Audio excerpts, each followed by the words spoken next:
Hey everybody, it's Alexander Dahl with Manifest Brutality once again. So today I have another interview ready. So we'll just go ahead and get straight into that one. All right, here you go. All right, so I'm currently on the phone here with Ivan. He's another musician that reached out to me about the current interview series. So I'm going to go ahead and give him a chance to introduce himself.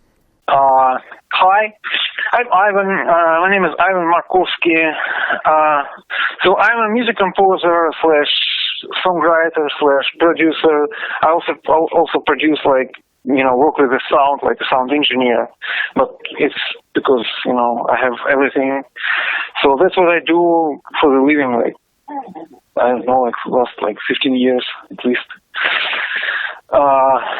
Awesome. So give me a little bit of background on how you first got into music and how you first connected with it, and what was it about music that you really felt a personal touch with? You know what? I'm probably a happy person in this case because I actually never even thought about doing anything else but music. So my life went in a crazy way. But when I was in high school, probably 8th grade, I realized that music is what I want to do. So that was it, and nothing changed. I'm still in love with music. It's kind of crazy, but yeah, it still works. Sure. For me. So you say that you connected with it really young, in 8th grade.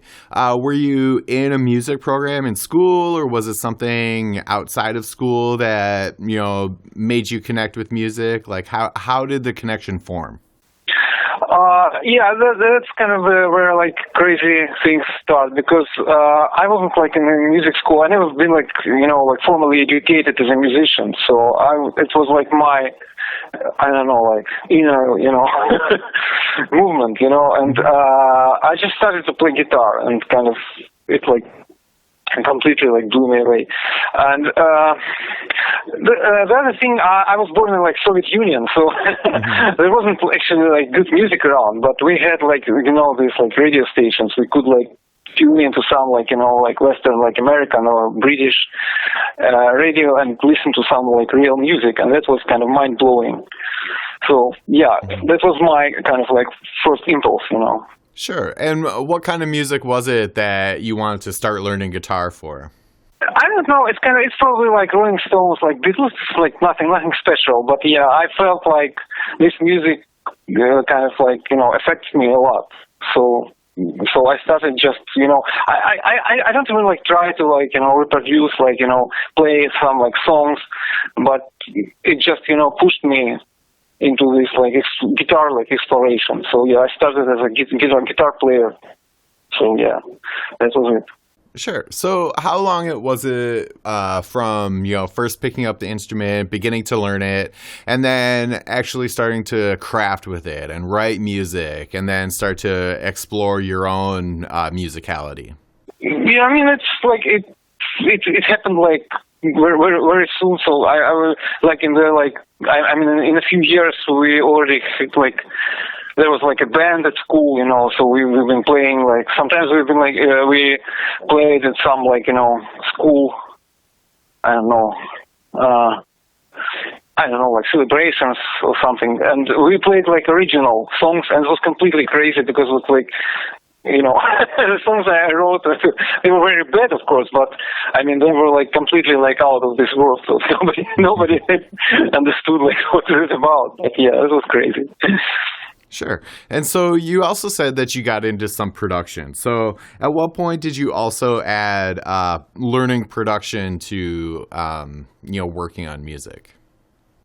First, actually, it started because in my early years there were another people who work on all this technical stuff. So I was only a musician, so I've been concentrated on music. But then once I get into to the real studio, it was 8-channel, Porta Studio, cassette recorder. This was very funny.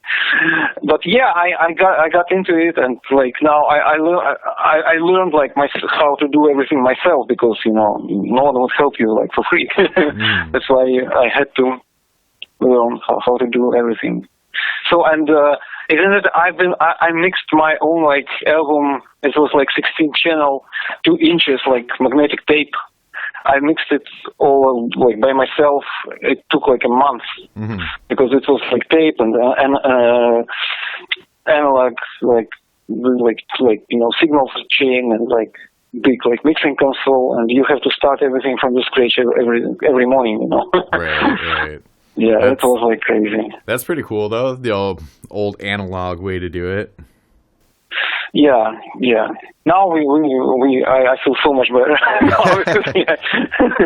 But yeah, you know what? Yeah, that was a good school because I know like the basics. I know why some like all these like plugins and filters and like how computer works. That they actually started to try to reproduce the like analog like environment. So people who work like in big studios will be able to switch into the computer. Sure. So I even helped some like old engineers to like use computer, and this was very funny. Sure. So would you say that there was kind of a difficult learning curve going from like recording on analog tape over into like digital recording, or did you kind of pick it up pretty easily?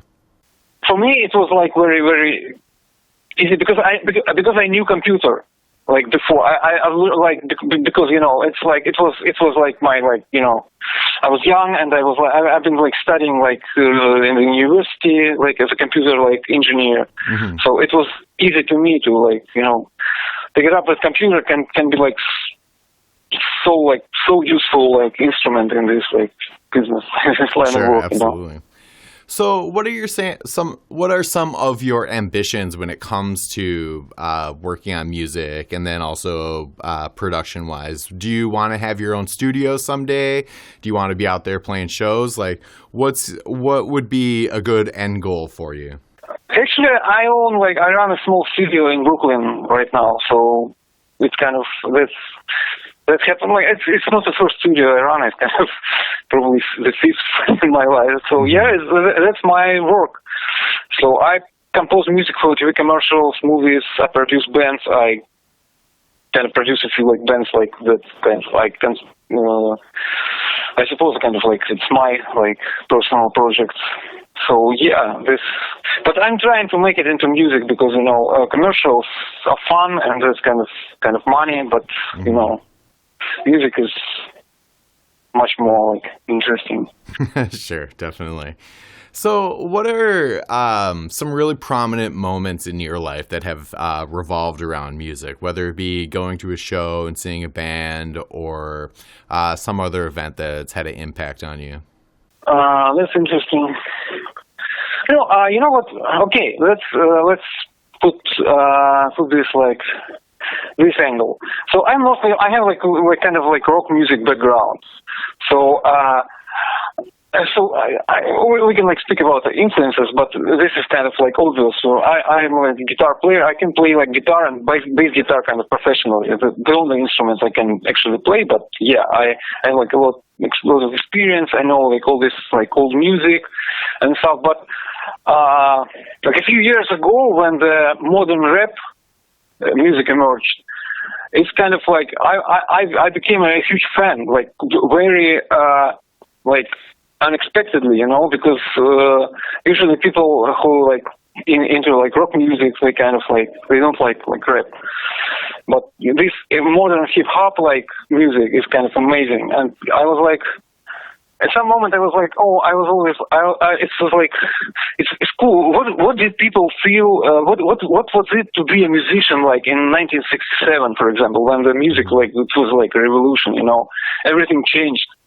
And like a few years ago, when all these like modern rap like things started to happen, I was like, wow, it's happening. Like something is happening. Like this music like changed a lot. Like, I mean, any of these like modern rap tracks, if you would like bring it to the radio station like 10 years ago, they would laugh at you. It's kind of what is it? It's avant-garde. It's crazy. Sure. I would never, yeah. But now it's mainstream, and this is very interesting. I mean, it's kind of, I don't know. So I don't want to like speak about like music theory and stuff, but yeah, it's kind of something. There's something there, you know. Sure. So to somewhat paraphrase what you're saying is, being witness to the rise of modern rap music has been a huge impact on the way that you view production and music in general. Sure, like absolutely. I mean, this is the most recent like kind of like big thing that happened. I produced like a few like rappers, of course, and that was like a huge experience. Yeah. Mm-hmm. Sure, definitely. Very cool. So, what are some links and websites that people can check out, stuff that you've like produced or written yourself, put out there for people to listen to? Where can people check out your work? The most recent band, it's kind of my band. It's named Gainsay. It's Gainsay. It's kind of it's a word from vocabulary. It means like contradict. Mm-hmm.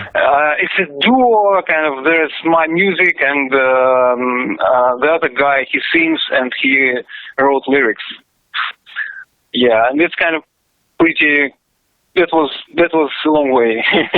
We have actually like two EPs, a few singles, and one like feature like album, like 15 or 16 songs.